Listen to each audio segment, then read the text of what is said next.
So, thank you all for joining us today for our workshop. We are going to start today's workshop all around dyslexia and learning differences. So, around this workshop topic, there can be a lot of information people already are aware of, and there can be some maybe new information. So, I suppose we're going to come at the workshop from a basis of people maybe are a little bit new to this space. Obviously, then if people have further follow-on questions, do feel free to get in touch. I'm just going to share up the slides, and what I will do predominantly is leave them in this format initially, if that's okay with everybody, just so I can see if there's any questions or as people pop in and out, so they're not stranded, and we can go from there. So, very, very brief overview initially of the area that we work with and some work that we do with students with learning differences. So I'm Una Buckley, I'm the founder of Blossom4life, and we work with students of all age groups, both in primary and secondary, college and third level, and in organisations and corporations. And we provide assessments and screening. We do ongoing classes, so the ongoing intervention piece of the difficulties that are there. So organisation, time management, curriculum, study, prep for exams, just general school difficulties is the area that we work in. We do some camps, so we do both summer and some Easter camps from time to time. We have a transition into secondary school workshop program that we do with fifth and sixth class students when they're transitioning and moving into a new school environment. And then we have some bigger packages, both for teachers and for workplaces, and some courses as well for parents at home. So we'll look at some of these moving forward if you have any concerns or any other further difficulties that we don't get covered today. So a little bit about us. And we've been very fortunate to work with many organisations both in Ireland, and we do a lot of work in the UK over the last number of years. And we do also a lot of work with universities and have implemented various disability approved programmes with some of the universities both here in Cork and nationally as well. So we've been very fortunate to have that link in as well. So for anybody that doesn't have our contact details, hopefully most of you do, but if you don't, feel free obviously to get on to us after the workshop if you have any questions. Now, what I just ask is everybody have 2 seconds while we're on. Hopefully you're on a screen. So if you can go on to either our Facebook or our Instagram page, and we have a poll question that's put up today. It's a little bit of a quiz question just to get everything kicked off and get some interactive going. So if anybody that gets the question, if you can send it to me in the chat, that would be great. So I'll give you all a second just to open that up.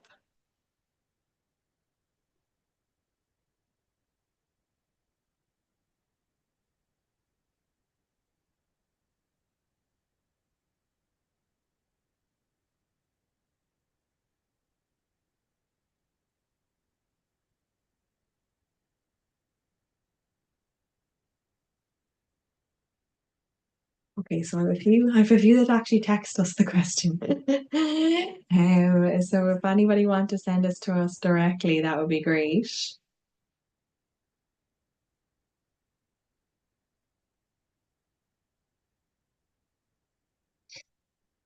So our main question is around dyslexia and dyscalculia.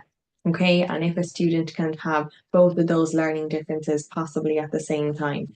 And I suppose our main answer would be very much so. So we'll look at various ranges of learning differences and what falls into each bracket as we move through today's workshop. A general little bit of an overview of learning differences and some areas that we operate in, but just develop an understanding also is primarily from the dyslexia space. So we'll dive into that a little bit more. Some of the other learning differences that are very common for students in this current cohort, but some that we might not touch in fully today just due to time limitations, but can be very much there for a student already that has a learning difference. So dysgraphia has more of a difficulty with handwriting. So it's the difficulty computing from our brain to our page. And it can present itself usually in a kind of a junior to a senior cycle. It often is very challenging to pick up in a primary school cycle, just to the level of volume that they'll be writing at that stage. So very common signs will be if you turn over a student's copy, you can see the imprint of the handwriting on the other page. They're putting way too much pressure on the page then, which over time is going to lead them to having hand soreness and hand difficulties. A student that regularly complains maybe that their hand is sore, their hand is tired, other than what would be normal practice, would also be another common sign for this as well. Dyscalculia is the overall difficulty as well and the overlap with maths. Now, it's important to note here that a student can have, let's say, English or literacy difficulties and also have maths difficulties and it be dyscalculia. So it's not just specifically focusing on maths, but it's commonly linked to maths challenges. And there's a range of work both being done over here in Ireland, but a huge amount of more work done in the UK around dyscalculia awareness if anybody has concerns in that area also. The ADHD, dyspraxia, executive functioning, and then non-verbal, and a wide host of more differences that aren't listed but very common for students. So we're not going to do a full seminar on neuroscience, let's say, and all how our brain mechanisms work, but a very brief overview. So between our left and our right side of our brain is where we operate and function from predominantly mostly. And students that stereotypically have a learning difference may operate more in the right side of their brain. So this will be more on the creative side, the imaginative side, the expression. Now, they may do this in their own way, so this may not be presented in what we call a traditional form, but it may be presented in their own insight. And the left side is predominantly what is needed then from an educational experience. So numbers, critical analysis, figuring things out, reasoning, problem solving, logic, English, everything that we learn off and need to memorize is usually stored between the left side of our brain. And what we want to work on, and lots of research has showed this, is that we can work on the pathways between both sides of our brain no matter what age we are. So it's not saying that, we can, let's say, totally dispar the difficulties, but it's more that we can do a various range and combination of different activities, combination of learning and multisensory and lots of different approaches that may strengthen this link between the left and the right side, which may help then the student that has a learning difference store and utilize more in their left side of their brain. So a little bit of an overview on dyslexia. Again, this is a very broad topic, and there's lots of, I suppose, up and coming information. There's lots of information that will be evolving and changing in relation to this. So it's really important to stay up to date with any organizations that operate in this space. Lots in the EU and Europe that will do an awful lot of research and studies. And that's to stay relevant and up to date with what things are changing around dyslexia. But some common difficulties that may present itself: difficulties telling the time, both analog and digital clock, left and right confusion, getting lost, dates, alphabet sequences, timetables, phone numbers, coordination difficulties, handwriting, copying, sound can be a big one, noise and noise sensitivity, organization, difficulties getting problems from their head onto a page. Now, it's really important to note as we look through some of these and we look through some practicalities as we're moving forward, people may struggle with these areas and not also be put into that traditional dyslexia box. So it's really important we don't do self-diagnosis or we don't diagnose other people. Well, they have all of this as well, which we would get very regularly. If anybody does have a concern both about themselves or a family member or a friend, it's important to do the necessary follow-up checks and not, put somebody in a box maybe when they don't need to be in that box. We will all have slight variance and slight degrees of left and right or difficulty with directions or bits and pieces, but it's the level of severity that it impacts our day-to-day life is where the difficulty is. So I suppose if a student or if a person's having regular difficulty, it's taking a lot of time, a lot of effort to figure something out on a very regular basis, it's a consistent pattern, then that might be where there's more of a concern than just something that, is a little bit of a challenge, but they can kind of figure it out. So it's definitely important to follow up on if there is difficulties there, how we kind of best come about those and how we put in further intervention and support. Now, dyspraxia, we again will just do a very, very brief overview on. Dyspraxia is very much linked to spatial awareness. So you can also have dyspraxia and dyslexia, and that would be also very common for students. But dyspraxia is linked in also with our fine and our gross motor skills.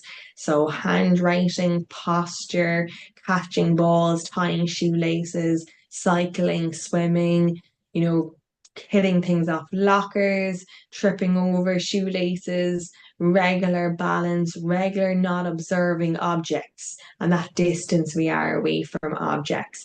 This can really present itself and be quite difficult as we're learning those skills at a young age, but then also as we move into adulthood. So a student may be learning how to drive a car and parallel parking and all of those things that might be difficult for lots of people, but it might be extra difficult for someone that may have spatial awareness difficulties and can't judge the distance. Also, it's very common in, groups of people. So if they're going to a concert or they're going to a match and they're like, well, maybe there's 50 people or was there 500 people? That kind of understanding of a high level overview as to judging the surroundings and judging the environment can also fall in here as well. Sense of direction, memory, organization can also be a challenge. Eye tracking and movement, concentration, and then speech and language as well may interfere here also. Now, a little bit of an overview on the dyscalculia side. So, difficulties, as we mentioned, with maths and mathematical abilities, but then also maybe difficulties with spelling. So, common difficulties learning and retaining the spellings, really, really important. So, lots of students have proven to be able to learn the spellings and produce them, it may be for a weekly test, but it's that retention of the spellings both throughout the weekend and the coming weeks is the area that we need to look at. Understanding signs and symbols, so signs and symbols on a road, in a playground, and passing by things, understanding those signs and how we pick up on those signs and interpret its meaning is a difficulty maybe as well. Fractions, sequencing patterns, number reversals, poor posture and fatigue, and then difficulties overall from the mathematical capabilities. And then a little bit of a brief overview on dysgraphia before we look into some practical strategies. So dysgraphia, as we mentioned, is the difficulties from getting the information to our head onto a page. Now, for lots of students, the remedy for this might be moving towards a typing approach, and we'll be looking at assistive technology and typing methods and applications as we move through the workshop.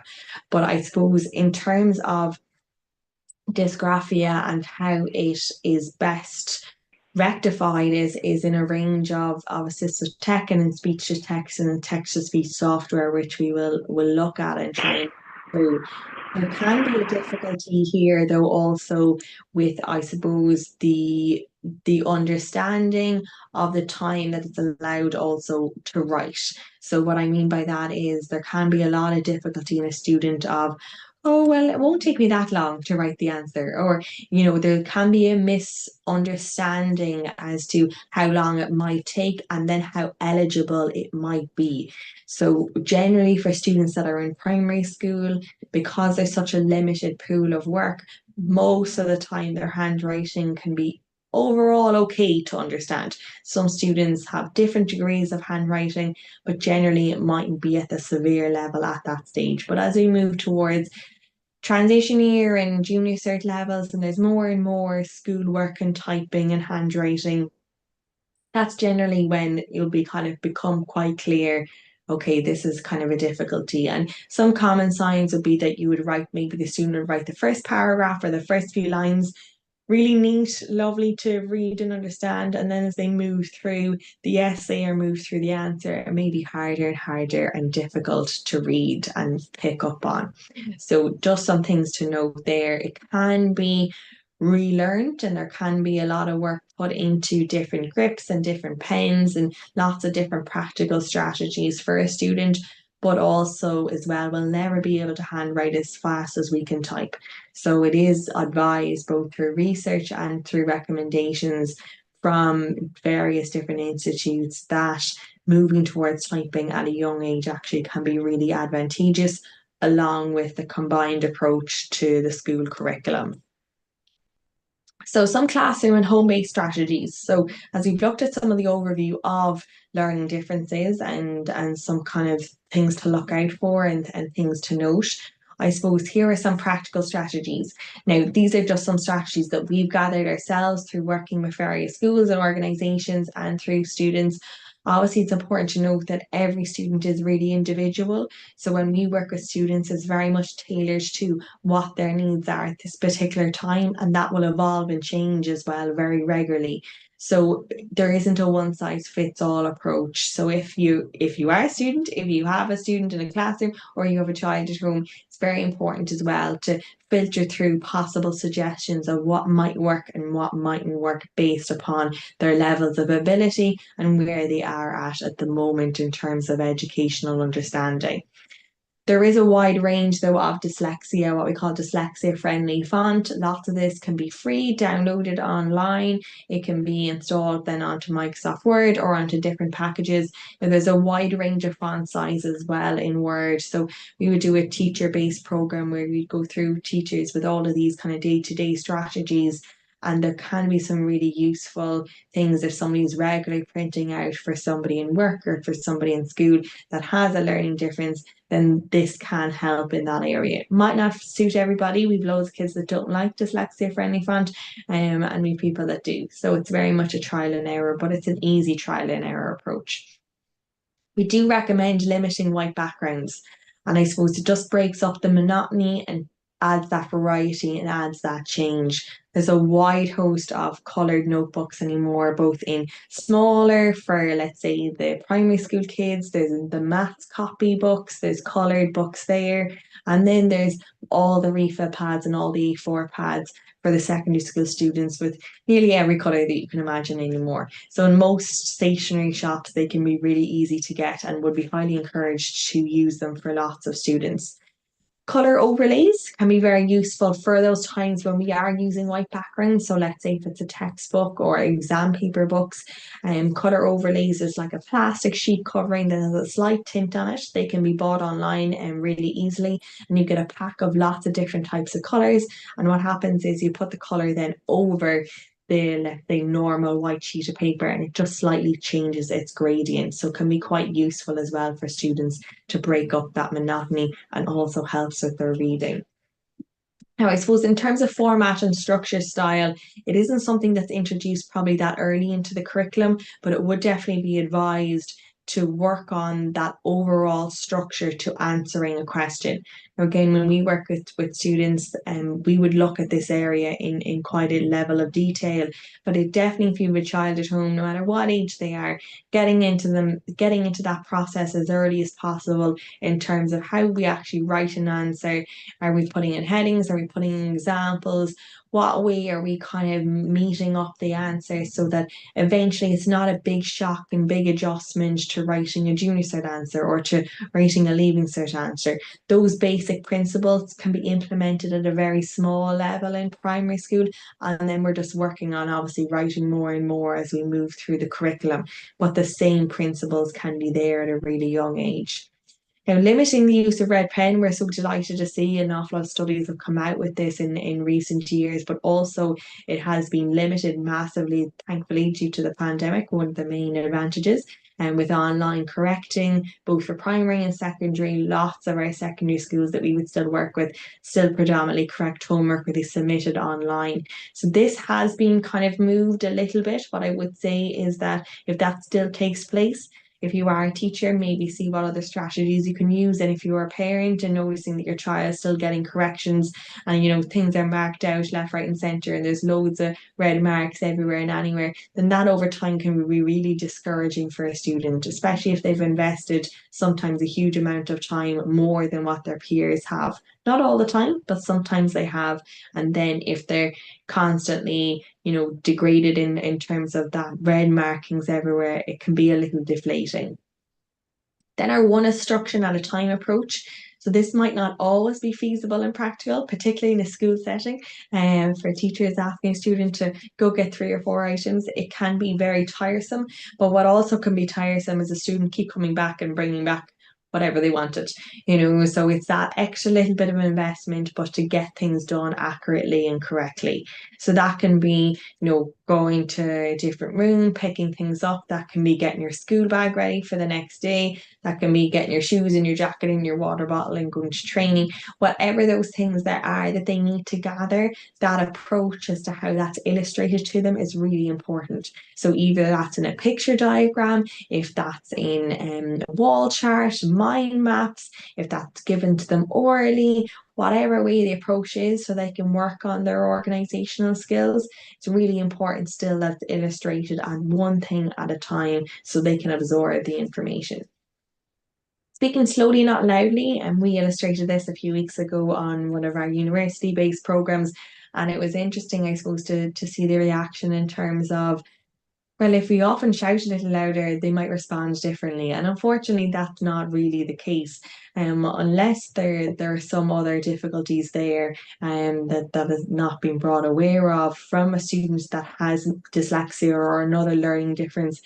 If we're kind of re-emphasizing the word to them, if they don't understand it, they still won't understand it if the pitch or the tone has changed. So it's all about the level of communication and how we're communicating with a child at home or with a student and how easy it is for them to understand.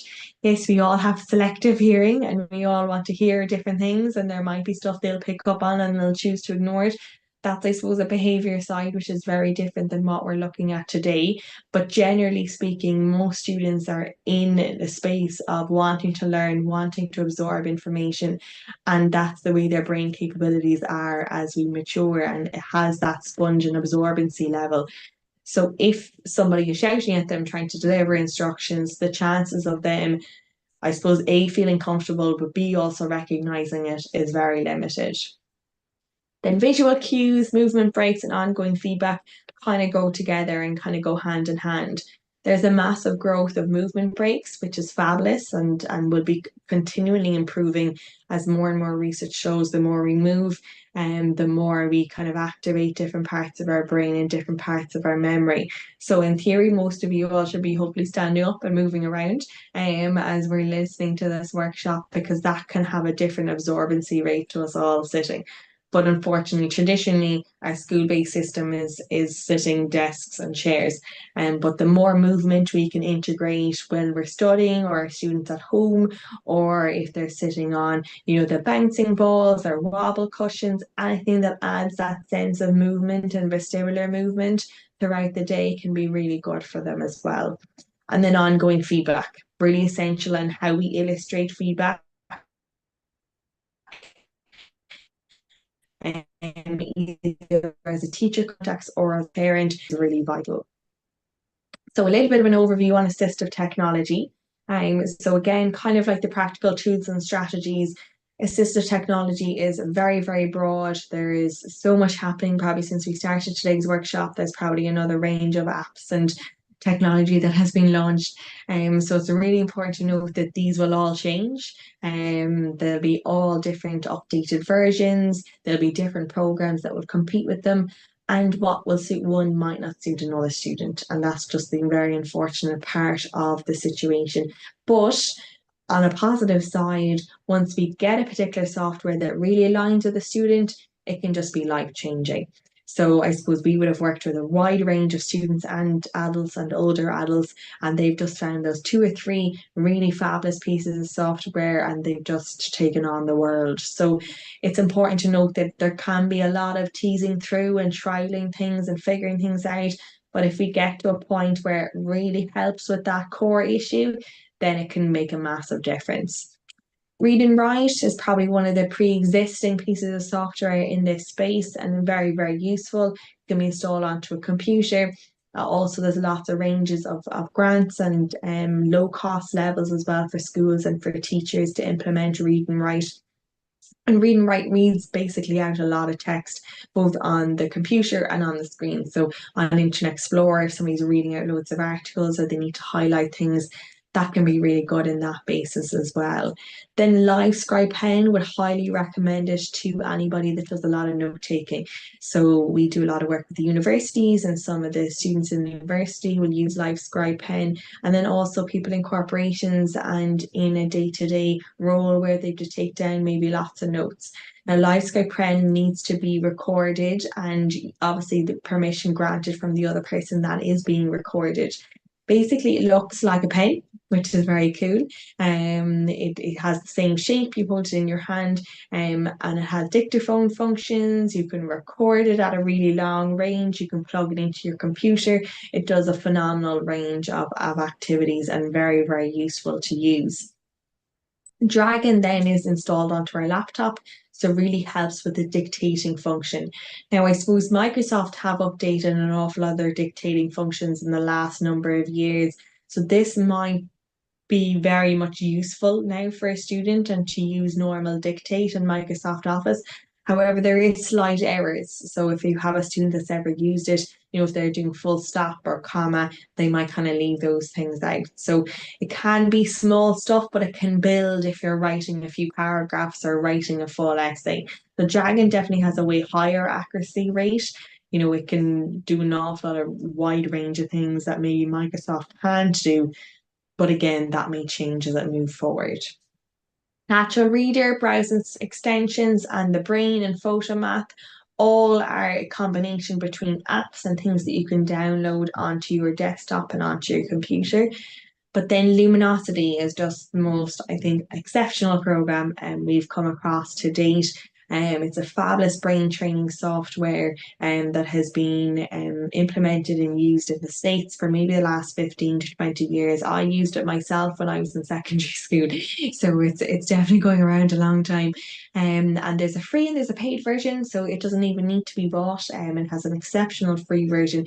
We would have some of our students in their 50s and 60s, and this is the main thing actually that they would still use.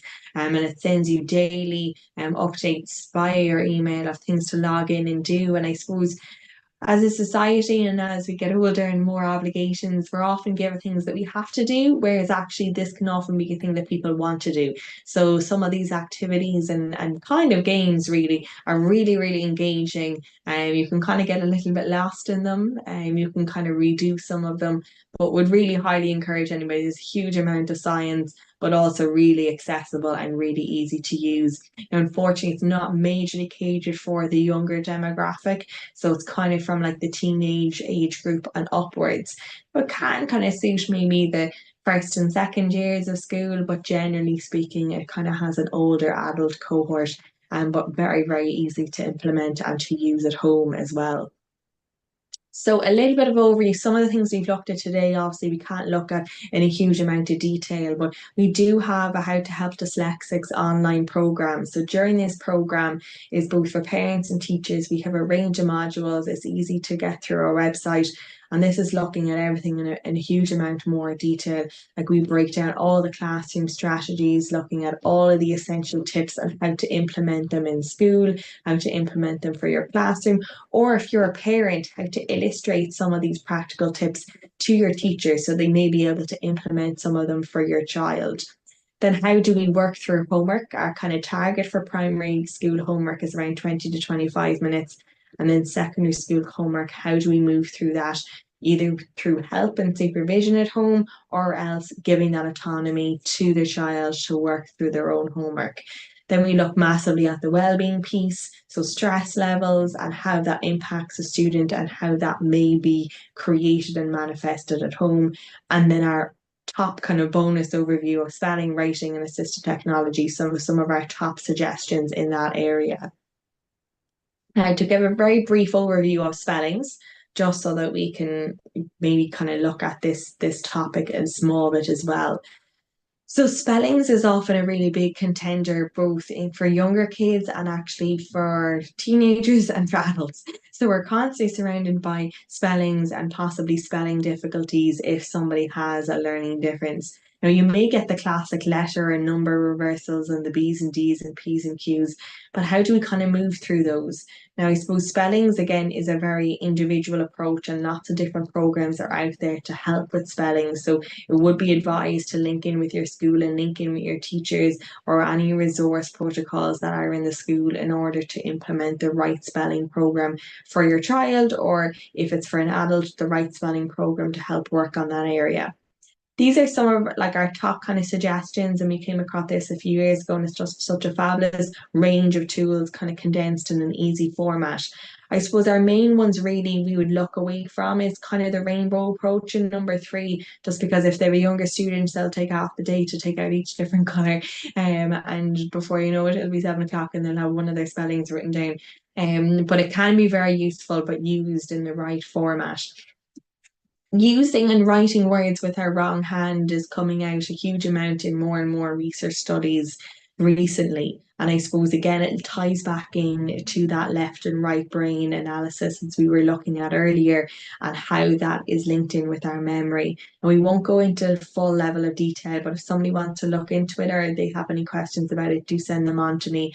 But definitely a student that maybe is left-handed, they might try with their right, and if they're right-handed, they could try with their left. Now, in very small doses, not all day or anything, that is very frustrating, but only just a small amount. If they're finding a particular spelling or their surname or an address, if they're consistently getting certain spellings wrong, this might be a good area to look at also. The stair writing approach, so can go down and then can also go up, really, really effective, usually for words that are kind of like 5 to 6 or more letters. Alphabetical order, if we're learning them off in the week, and then rhyming, and then dictionary work or online dictionary work can also be really useful.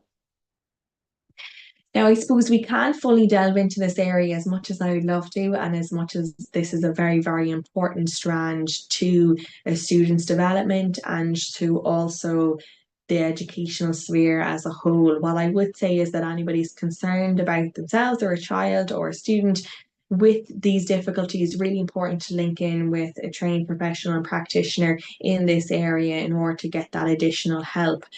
Generally speaking, overall, students that have a learning difference will have higher tendencies and be more susceptible to further stress levels and anxiety. And that's mainly because if you can imagine somebody's going in generally for probably about 15 years into a system minimum, into a system Monday to Friday, 6, 7, or 8 hours a day, where they're given information, they're asked to take down things, they're told to do stuff, they're having to integrate, having to figure everything out. That can be really, really exhausting. So it's an extra level of demand required every single day to actually move through the system. Now, thankfully, systems have evolved and changed, and we're definitely moving through a more of a healthier pattern, but it's still not fully set up to suit a student that has learning differences. So they still may struggle greatly, and this may not present itself now initially, but it may be further along the line. And then often it's a little bit harder then to manage the dilemma.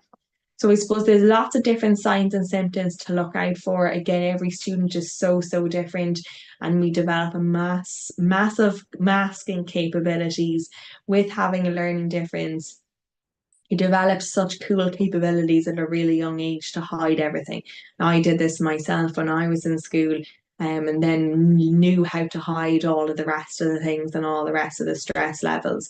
Probably isn't a healthy dynamic, but it's the way we manage and move through the system. So it's just about if you're a teacher and noticing signs, or if you're a parent and noticing child patterns and behaviors, really important to look into this an awful lot more, because this can cause an awful lot more of issues far greater than their educational performance. Now, some further activities, we have a range, as I mentioned, of one-to-one classes, but also group classes. So for our primary and secondary school students, we do them both in person, and we do classes as well online. So if you have any challenges in this area and want to link in, feel free to get in touch with us. Now, we find this outline really, really great. It's not actually even our own. We found it online, and it's just such a lovely overview of very simple day-to-day things. We all have difficulties, both as children, teenagers, adults, any age group we're in, we'll always have things that will unsettle us and rattle us throughout the day. And I suppose it's a job as a parent, as an adult, as a teacher to implement positive, successful strategies for those children to try and develop those skills at a really young age. If they learn how to, okay, this wasn't great, but what do I do to solve it? If they learn those problem solving and stress relieving techniques at a really young age, then that's really setting us up to move forward in a really healthy pattern. And it doesn't ever have to be massive things. We often think, oh, well, we need to win the lotto or we need to do all these things which are really unrealistic. It can often be just small things that can make a huge difference, that can alleviate that stress for a person and can make the rest of their day a little bit better, particularly if a student is moving into exam periods and doing an awful lot of stressful environments and tests and summer or either state exam tests, day after day after day can be very stressful. And it's that looming approach as well. So it's about how do we break up those times and how do we put in those pockets of nice things to help work towards that goal. Okay, so we're nearly there. As I mentioned, we do a secondary school program if anybody's moving in towards a secondary school approach. So what I will do, guys, is I will put into Ma the chat. muita și eu adresele mele și nu afară nimic, numai asta care mi-ai forward-uit mie. So I'll just put into the chat, guys, I'll just ask you all to still stay muted for a second. I'll just put into the chat there the feedback link. Just give me 2 seconds.